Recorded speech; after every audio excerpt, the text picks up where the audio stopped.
6টা, রান্না করব বলে উঠেছি আর এত জোর ঝড় বৃষ্টি শুরু হচ্ছে, আমরা রান্না করতে পারিনি, দাবায় উঠে গেছি, সবাই উঠে গেছি। আর এই দেখো ছাদকার উলানে ওই যে ভাত বসিয়েছি না, আর এত ঝাপটা আসছে আমরা উঠে চলে এসেছি, উলানটা লিভে গেছে, ও ছাতা নিয়ে গেছে।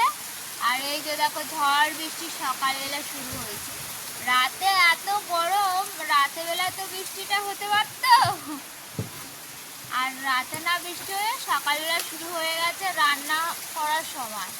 ভীষণ জোরে বৃষ্টি এসছে আর ঝড়। এই দেখো আমাদের উঠান আবার একটু একটু জলও বেঁধে গেছে, বাবা ভীষণ ঝাপটা আসছে, উঠানটা তো লিভেই গেছে আর এদিকে ঝড় বৃষ্টি শুরু হয়ে গেছে।